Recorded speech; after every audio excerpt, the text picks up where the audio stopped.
अस्सलामुअलैकुम my brothers and sisters, hope आप लोग सब खैरियत से होंगे। इससे पहले हम लोगों ने पढ़ा था 3 फंडामेंटल ऑफ प्रोग्रामिंग एलिमेंट और आज हम लोग पढ़ेंगे डिजाइन एंड इम्प्लीमेंटेशन। इससे पहले का वीडियो भी फंडामेंटल था हर लैंग्वेज के लिए। आज भी जो हमारा वीडियो है डिजाइन और इम्प्लीमेंटेशन, ये भी फंडामेंटल है हर वीडियो के लिए, तो हर प्रोग्रामिंग लैंग्वेज के लिए। So that's one the reason why अगर आपने प्रीवियस वीडियोस को नहीं देखा है तो अभी इस वीडियो को डिस्क्रिप्शन में जाइए, प्लेलिस्ट का लिंक मिलेगा, प्रीवियस तमाम वीडियोस को देखिए और फिर यहाँ पर आइए ताकि ये वीडियो और आगे आगे आने वाला वीडियो आपको प्रॉपर तरीके से समझ में आए। इस वीडियो को शुरू करने से पहले मैं आपको ये याद दिलाना चाहता हूँ कि अगर अब तक आपने इस चैनल को सब्सक्राइब नहीं किया तो चैनल को सब्सक्राइब कर लीजिए, वीडियो को लाइक नहीं किया तो लाइक कर लीजिए, शेयर नहीं किया तो शेयर कर दीजिए और कमेंट भी कर देना। तो शुरू करते हैं before wasting any time. Design and implementation, the evolution and diversity of programming languages. ये टॉपिक समझने के बाद काफी ज्यादा नॉलेज में आपको इंक्रीमेंट समझ में आएगा जो प्रीवियस में हमने पढ़ा, और एवरीथिंग इज लिंक्ड। इसमें हम लोग बेसिकली 3 टॉपिक पढ़ेंगे, डिजाइन और implementation. Of course programming language का बात हो रहा है कि कैसे डिजाइन होता है प्रोग्रामिंग लैंग्वेज और उसका इम्प्लीमेंटेशन कैसे होता है। इसमें हम लोग 3 मेजर टॉपिक पढ़ेंगे। एक पढ़ेंगे नेचुरल वर्सेस आर्टिफिशियल, एक हम लोग पढ़ेंगे इवोल्यूशन और एक डाइवर्सिटी। नेचुरल वर्सेस आर्टिफिशियल हम लोग क्या पढ़ेंगे ना, comparing programming language with natural language. हम लोग डिटेल में इसको कंपेयर करेंगे कैसे नेचुरल लैंग्वेज और प्रोग्रामिंग लैंग्वेज अलग है एक दूसरे से। उसके बाद हम लोग इवोल्यूशन पढ़ेंगे, how programming language have developed over a time. Programming language over a time कैसे डेवलप हुआ। उसके बाद डाइवर्सिटी पढ़ेंगे, the range of situation language programming language must address. सबसे पहले हम लोग पढ़ेंगे programming language versus natural language. Programming language share trade with natural language but differ fundamentally in their origin and definition. आपको पता है कि प्रोग्रामिंग लैंग्वेज नेचुरल लैंग्वेज की तरह ही होता है। इंग्लिश टाइप सिंटेक्स हम लोग उसमें लिखते हैं, यानी इसमें उसमें ऐसा चीज लिखा रहता है जो हम लोग को समझ में आता है, ठीक है। लेकिन वो बहुत ज्यादा डिफर होता है, प्रोग्रामिंग लैंग्वेज बहुत ज्यादा डिफरेंट होता है फंडामेंटली कि किस तरीके से वो बना है, उसका ओरिजिन कैसा हुआ और उसका डेफिनेशन क्या है, वो कैसे समझते हैं। 2 की डिफरेंस होता है, एक है आर्टिफिशियल क्रिएशन और एक है evolution through usage. Artificial creation क्या होता है, programming language are artificial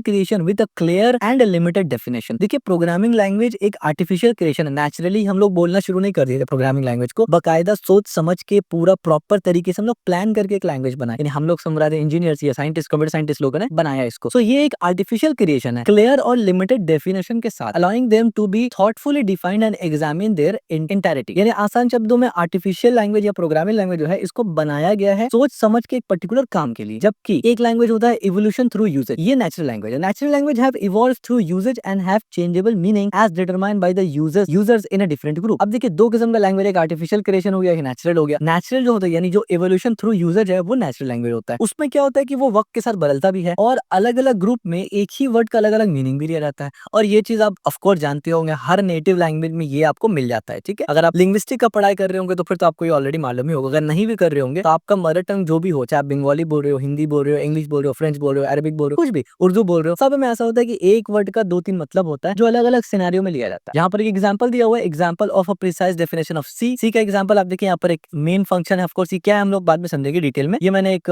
variable बनाया जो कि 4 बाइट का है और यहाँ पर हमने बनाया जो कि 4 बाइट का, और उसके बाद हमने इसको ऐड कर दिया, ठीक है। यानी ये बेसिकली सिंटैक्स बता रहा हूँ मैं प्रोग्रामिंग लैंग्वेज का ऐसे होता है। Real world example, while natural language like English have a words with a multiple meaning that change over a time. जैसे कि कूल मीनिंग बोथ टेम्परेचर और स्टाइलिश। अब देखिए क्या होता है कि इंग्लिश लैंग्वेज जैसा हो गया या दीगर हर जमान के लैंग्वेज, मल्टीपल मीनिंग एक एक वर्ड का हो सकता है जो कि चेंज ओवर टाइम होता है। जैसे एग्जांपल, कूल का मतलब टेम्परेचर भी होता है, कूल का मतलब स्टाइलिश भी होता है। In the C the keyword int always mean the assigned integer of the specific size without no ambiguity या फिर विद नो एम्बिग्यूटी। लेकिन प्रोग्रामिंग लैंग्वेज में ऐसा नहीं होता, यानी इसमें क्या हो गया, एम्बिग्यूटी हो गया ना। इसमें क्या हो गया, मतलब सिचुएंशियल हो गया, कंडीशनल हो गया। अगर मैं कूल बोलूं तो इसका 2 मतलब निकल सकता है, या तो ये हो सकता है स्टाइलिश या तो ये हो सकता है कूल यानी टेम्परेचर। अब हमको देखना पड़ेगा कॉन्टेक्स्ट कि क्या कॉन्टेक्स्ट है। लेकिन प्रोग्रामिंग लैंग्वेज में इतना झोल नहीं होता। प्रोग्रामिंग लैंग्वेज बहुत सिंपल और क्लियर होता है कि अगर इंट लिख दिया तो भाई इसका सिर्फ एक ही मतलब हो सकता है दुनिया में, दूसरा कोई मतलब किसी भी सिनेरियो में नहीं हो सकता। इंट का मतलब यही है कि भाई वो स्पेसिफिक इंटीजर साइज को लेगा विदाउट एनी एम्बिग्यूटी, ठीक है। एक तरह से देखा जाए तो प्रोग्रामिंग लैंग्वेज आसान है क्योंकि आपको यहाँ पर पॉसिबिलिटीज कम हो जाता है। Evolution of the programming language, programming language have a continuously evolve to meet a new requirement and integrate with other language. Programming language continuously evolve हुआ है न्यू रिक्वायरमेंट को फुलफिल करने के लिए, और नया लैंग्वेज बना भी है, और लैंग्वेज आपस में एक दूसरे से इंटरैक्ट करे, इंटीग्रेट करे, इसमें भी इवोल्यूशन हुआ है, ठीक है। अब देखिए लैंग्वेज डेवलपमेंट कैसे करके हुआ। Server programming language have been, जैसे कि developed and create from scratch. बहुत से प्रोग्रामिंग लैंग्वेज है जिसको स्क्रैच यानी एकदम स्टार्टिंग से बनाया गया और डेवलप किया गया। Modified to fit new requirement, नया रिक्वायरमेंट को फिट करने के लिए, यानी नया काम को करने के लिए एक पूरा का पूरा प्रोग्रामिंग लैंग्वेज ही बना दिया गया, ठीक है। इंटीग्रेट विद अदर लैंग्वेज, बाजू का ऐसा भी होता है कि दूसरा लैंग्वेज है उसके साथ इंटीग्रेट कर दिया, यानी आप बोल सकते हैं एक अपग्रेडेड वर्जन आपने बना दिया। और एक होता है अल्टीमेटली गॉन आउट फॉरएवर। कुछ लैंग्वेज ऐसा है कि जो अब हमेशा के लिए खत्म हो गया समझ उसका इस्तेमाल कोई नहीं करता, ठीक है। अब इसका एग्जांपल देखेंगे तभी आपको समझ में आएगा और मजा भी आएगा। जैसे कि देखिए evolution from C to C plus plus, adding object oriented feature. अब देखिए सी जो था ना वो स्क्रैच से बना हुआ था, ठीक है, लेकिन उसको मॉडिफाई किया गया नया फीचर देने के लिए, या मॉडिफाई बोल सकते हैं या फिर आप बोल सकते हैं कि इंटीग्रेट किया गया, बल्कि मॉडिफिकेशन का एग्जांपल ऐसे हो जाएगा कि सबसे पहले बी लैंग्वेज था, हमने ऑलरेडी पढ़ा हुआ राइट, बी लैंग्वेज था, बी के बाद बना सी लैंग्वेज को मॉडिफाई किया, यानी बी को मॉडिफाई किया गया पोर्टेबिलिटी के लिए, सी उसका नाम दे दिया गया। अब सी में इंटीग्रेट किया गया नया फीचर ऑब्जेक्ट ओरिएंटेड का, यानी सी में पहले ऑब्जेक्ट ओरिएंटेड नहीं था तो उसमें इंटीग्रेट किया गया नया चीज, तो दोनों को अलग कर दिया गया, यानी सी में भी ऑब्जेक्ट ओरिएंटेड नहीं है, सी प्लस प्लस अगर आप पढ़ेंगे उसमें ऑब्जेक्ट ओरिएंटेड है, लेकिन सी का सब कुछ उसमें, यानी ऐसा नहीं है कि सी प्लस प्लस एक अलग लैंग्वेज है, बिल्कुल सी वाला सिंटैक्स फॉलो करता है, 99% सेम है, बस एडिशनल ऑब्जेक्ट ओरिएंटेड आपको फीचर देता है, ठीक है। तो जैसे कि यहाँ पर एग्जांपल देखिए, ओरिजिनल सी अप्रोच कैसे करके करते हैं, अब इस तरीके से पॉइंटर और इंट लगाते हैं और ऐसे करते हैं, और C plus plus evolution class method इस तरीके से करते हैं, ठीक है। हम लोग पढ़ेंगे, हम लोग ऑफकोर्स हमारा सी का कोर्स है तो हम लोग सी में पूरा फोकस करेंगे, और कुछ लैंग्वेज ऐसे होता है जो अल्टीमेटली गॉन फॉरएवर, खत्म हो चुके हैं, बहुत पुराने लैंग्वेज थे, ठीक है। The quest of the universal language, all thought attempt have been made to create a single global programming language that suit all need. हालांकि अटेम्प्ट तो करने का मकसद ये है कि ऐसा सिंगल ग्लोबल प्रोग्रामिंग लैंग्वेज है जो हर प्रॉब्लम को सॉल्व करे। None have been widely regarded as a fulfilling this function, लेकिन कोई भी ऐसा लैंग्वेज नहीं है जो इस प्रॉब्लम को सॉल्व कर पाया हो। The diversity of programming need necessity variety of the language, क्योंकि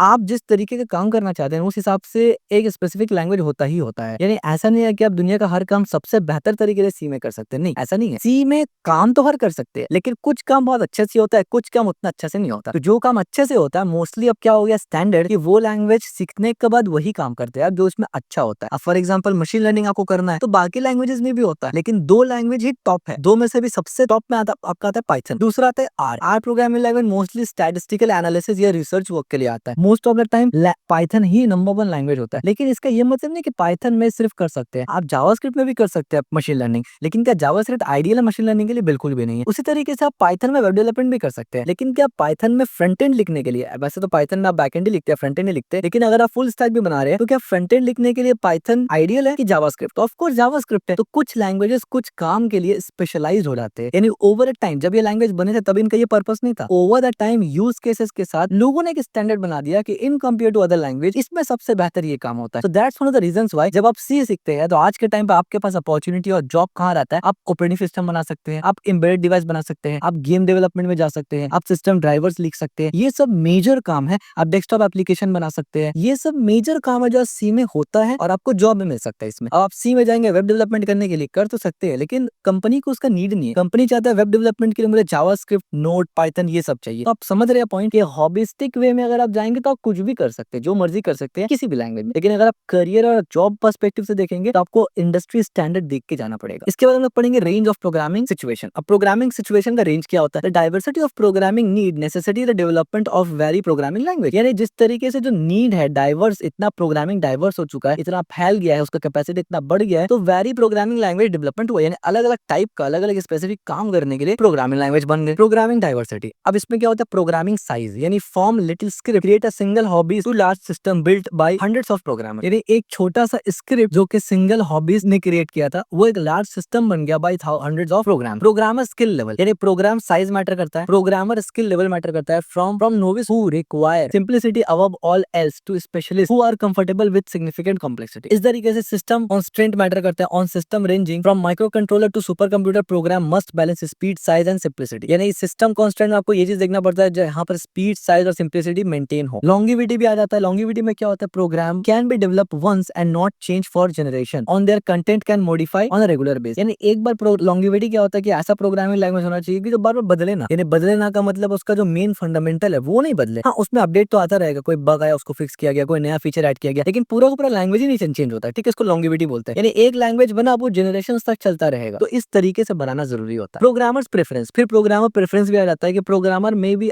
accumulate to addressing problem and repeating them in a specific language, यानी कुल मिला के प्रोग्रामिंग डाइवर्सिटी बहुत ज्यादा बढ़ गया है। प्रोग्रामिंग का आप बोल सकते हैं स्कोप बहुत ज्यादा बढ़ गया है, अलग अलग काम के लिए अलग अलग प्रोग्रामिंग इस्तेमाल होता है, ठीक है। यहाँ पर हमने कुछ एग्जांपल दिया हुआ है, जैसे कि micro controller code optimize for size and speed. अब ये माइक्रो कंट्रोलर कोड है जो खास करके ऑप्टिमाइज किया गया है साइज और स्पीड के साथ। Different programming approach for different situation, अलग अलग प्रोग्रामिंग लैंग्वेज या अलग अलग प्रोग्राम अलग अलग काम के लिए अच्छा काम करते हैं, अप्रोच होता है। तो अब देखिए माइक्रो कंट्रोलर कोड के लिए ये सबसे बेस्ट है, लेकिन वही हाई लेवल एप्लीकेशन के लिए ये सबसे बेस्ट है, ठीक है। तो अब देखिए कोड दोनों डिफरेंट है, हालांकि दोनों सी में लिखा हुआ है, तो यही चीज है कि डाइवर्सिटी बदल गया, अलग अलग काम के लिए अलग अलग स्ट्रेटेजी, अलग अलग लैंग्वेज, और इवन आज के टाइम पे तो अलग अलग लैंग्वेज ही बन गया पूरा। अगर आपको मशीन लर्निंग करना है तो पाइथन इज द बेस्ट, और ऐसा नहीं है कि जो पाइथन कर सकता है वो जावास्क्रिप्ट नहीं कर सकता या जावा नहीं कर सकता। पाइथन का लाइब्रेरी यानी रीजंस होता है, ऐसा नहीं है कि लैंग्वेज खुद में ही ऐसा चीज है कि मतलब दूसरा से बहुत सुपीरियर है। लैंग्वेज में सिर्फ नहीं होता ना, क्योंकि सिर्फ पाइथन आपको मशीन लर्निंग में लगता है, बहुत कुछ एडिशनल चीजें रखता है। बेसिकली कम्युनिटी मैटर करता है, ये बात बहुत इंपॉर्टेंट है और ये सही वर्ड भी है बेसिकली कि लैंग्वेज एक दूसरे पे सुपीरियरिटी नहीं लेता है, लेकिन कम्युनिटी लेता है। फॉर एग्जांपल अभी अगर आप बात करें गेम डेवलपमेंट का, यानी एंड्रॉइड गेम डेवलपमेंट का, तो बाकी लैंग्वेजेस में भी आप कर सकते हैं, लाइब्रेरीज है, लेकिन जितना बड़ा कम्युनिटी जावा का है उतना बड़ा किसी का भी नहीं है, कॉटलैन और जावा का। तो कम्युनिटी ही वो है जो स्टैंडर्डाइज बना देता है कि भाई जावा पढ़ा है तो बैकएंड या गेम डेवलपमेंट या एंड्रॉइड एप्लीकेशन आप करिए, ठीक है। तो ये चीज आपको आगे धीरे धीरे और भी समझ में आने लगेगा जब आप थोड़ा सा लेवल अपना अपग्रेड करेंगे, प्रोग्रामिंग वर्ल्ड में आएंगे। तो एब्स्ट्रैक्शन इन प्रोग्रामिंग लैंग्वेज, अब एब्स्ट्रैक्शन क्या होता है, यानी काइंड ऑफ छुपा लेना, एक लेयर डाल के छुपा देना। इसका एग्जांपल एक कंप्यूटर में अभी मैंने इसको ऐसे सिलेक्ट किया, तो मैंने इसको सिलेक्ट किया, कोई पूछेगा कैसे किया, मैं बोलूंगा भाई मैं माउस को यहाँ पर लेके गया और लेफ्ट क्लिक को प्रेस किया और इस तरीके से ड्रैग कर दिया तो ये सिलेक्ट हो गया, मैं ये जवाब दूंगा। लेकिन बिहाइंड द सीन कंप्यूटर को कैसे समझ में ये करना है ये मुझे नहीं पता, तो ये मुझे नहीं पता, इसी को बोलते हैं एब्स्ट्रैक्शन लेयर। यानी कंप्यूटर ने मुझसे छुपा लिया कि भाई अंदर में क्या लिखा तुमको उससे लोड नहीं लेना, तुम बस अपना माउस को लेके जाओ, क्लिक करके ड्रैग कर दो, तुमको ये आउटपुट मिल जाएगा, इसी को बोलते हैं एब्स्ट्रैक्शन। वन कंकरेंट टेंडेंसी इन प्रोग्रामिंग लैंग्वेज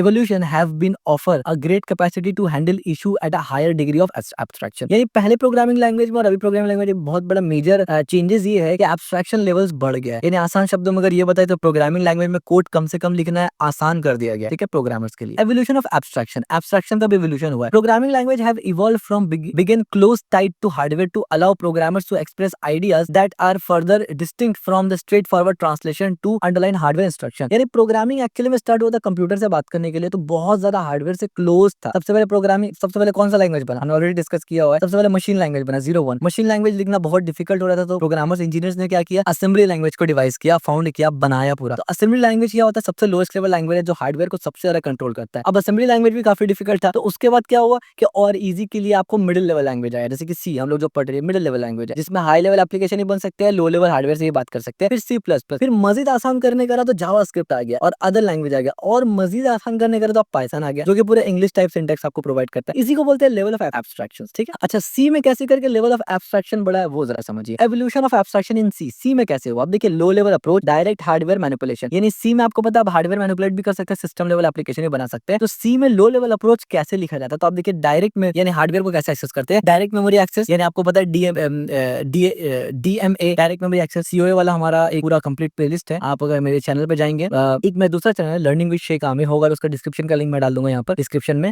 उसमें अगर आप जाएंगे तो वहां पर आपको एक प्लेलिस्ट मिलेगा COA ऑल टॉपिक एक्सप्लेन, उस पर हमने पूरा COA को डिटेल में कवर किया हुआ है। तो वहां पर हमने डिस्कस किया था कि डायरेक्ट मेमोरी एक्सेस क्या होता है, कैसे काम करता है कंप्यूटर के साथ, ठीक है। अगर आप चाहे तो आप एक्सप्लोर कर सकते हैं। डायरेक्ट मेमोरी एक्सेस क्या होता है, बेसिकली हार्डवेयर के अंदर एक फिजिकल कंपोनेंट होता है जो काम करता है, उसको एक्सेस करने के लिए ये बेसिकली कोड है जो पुराना अप्रोच है। पहले सी में ऐसे लिखते थे विदाउट एब्स्ट्रैक्शन, जो सब कुछ आपको दिख रहा है, लेकिन हाई लेवल एब्स्ट्रैक्शन क्या हुआ, यूज स्टैंडर्ड लाइब्रेरी। अब आप स्टैंडर्ड लाइब्रेरी इस्तेमाल करते हैं, यानी अब आप ये कोड नहीं लिखते, ये कोड ऑलरेडी किसी ने लिख दिया है, आप उसको वजह इस्तेमाल कर लेते हैं। तो ये जो कोड आप देख रहे हैं, ये मान के चलिए इस लाइब्रेरी के अंदर लिखा हुआ है studio.h के अंदर। अब आप ये कोड दोबारा लिखते नहीं है, आप सिर्फ studio.h को इंपोर्ट करते हैं अपने सी में और इसको इस्तेमाल, इसके अंदर का जो भी चीज उसको इस्तेमाल कर लेते हैं। तो ये हो गया एब्स्ट्रैक्शन लेवल। आप जो ये इस्तेमाल कर रहे हैं आपको नहीं पता कि यहाँ कैसे काम कर रहा है, क्योंकि ये कोड किसी और ने लिखा, तो इसी को बोलते हैं एब्स्ट्रैक्शन लेवल। समझ में आ गया आपको। बेनिफिट्स ऑफ एब्स्ट्रैक्शन, अब एब्स्ट्रैक्शन का बेनिफिट क्या होता है, सबसे पहले तो ईजियर होता है। As programming language have evolved to higher level of abstraction, programmers have become a less dependent on the computer's complexity. जैसे कि हमने बताया कि प्रोग्रामिंग लैंग्वेज इवॉल्व हुआ है और हायर एब्स्ट्रैक्शन की तरफ ज्यादा प्रोग्रामिंग लैंग्वेज जा रहा है आजकल। Programmers have less dependent on the computer's complexity, यानी कंप्यूटर्स कॉम्प्लेक्सिटी पे आप ज्यादा फोकस नहीं करते, हार्डवेयर से कैसे बात करना उस पर ज्यादा फोकस नहीं करते, आप प्रोडक्शन पे ज्यादा फोकस करते हैं। These allow them to perform more computation with less effort and write more functional per time unit. अब देखिए ये भी यूज केस है, अगर आपको ऐसा चीज नहीं बना रहे जो हार्डवेयर से डायरेक्ट बात करता है तो आपको उस वक्त एब्स्ट्रैक्शन का लेवल काम नहीं आएगा, बेनिफिट देगा। लेकिन अगर आप कुछ ऐसा काम कर रहे हैं, एम्बेडेड सिस्टम बना रहे हैं, हार्डवेयर को यानी ड्राइवर्स कुछ बना रहे हैं, ऑपरेटिंग सिस्टम बना रहे हैं, या फिर आप रिवर्स इंजीनियरिंग कर रहे हैं, तो भाई तब तो आपको मतलब पढ़ना ही पड़ेगा, एब्स्ट्रैक्शन के अंदर जाना ही पड़ेगा, क्योंकि आपका फील्ड ही वो है कि कंप्यूटर यानी हार्डवेयर से बात कैसे करना है, ठीक है। तो यूज केस है, अगर आप सॉफ्टवेयर इंजीनियरिंग कर रहे हैं और आप हार्डवेयर के साथ डायरेक्ट इंटरैक्ट नहीं कर रहे, सिस्टम लेवल सॉफ्टवेयर बना रहे हैं, फिर ये एब्स्ट्रैक्शन आपके लिए बेस्ट, क्योंकि आपको जरूरत नहीं पड़ता उतना डिटेल जानने का। जानना is always benefit but essential नहीं है। Natural language programming and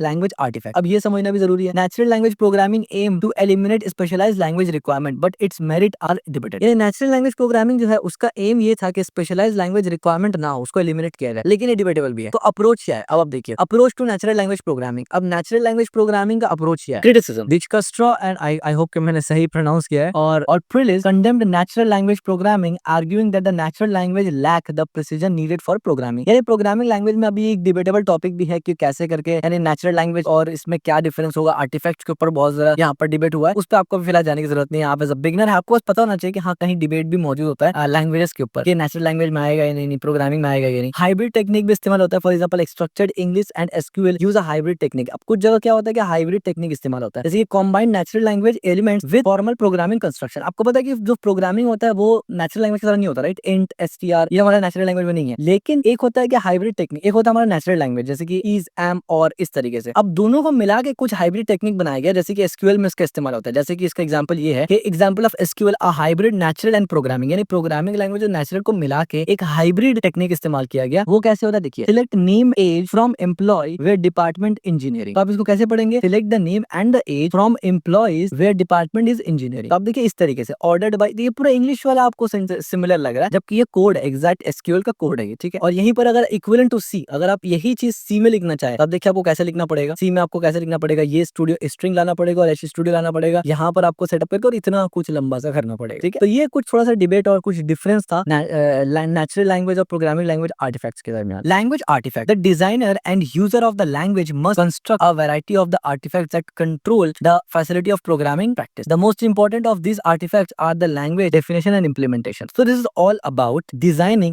and implementation. इसमें तीन चीजें आपको ध्यान रखना है और तीन ही चीज सबसे इंपॉर्टेंट है, ठीक है। इसके अलावा अगर आप चीजें भूल भी रहे उतना फर्क नहीं पड़ेगा। नेचुरल लैंग्वेज आर्टिफिशियल लैंग्वेज का क्रिएशन, मकसद और डिफरेंस क्या है, और लैंग्वेज यानी प्रोग्रामिंग लैंग्वेज इवॉल्व कैसे करके हुआ, और डाइवर्सिटी की वजह से आज अलग अलग प्रोग्रामिंग लैंग्वेज अलग अलग काम के लिए इस्तेमाल कर रहे हैं। ये तीन बहुत एसेंशियल टॉपिक है। अब आपको टॉपिक समझ में आया होगा, और इस वीडियो को अगर आपने पसंद किया है तो इस वीडियो को लाइक जरूर करना, चैनल को सब्सक्राइब जरूर करना और इस वीडियो को शेयर जरूर करना।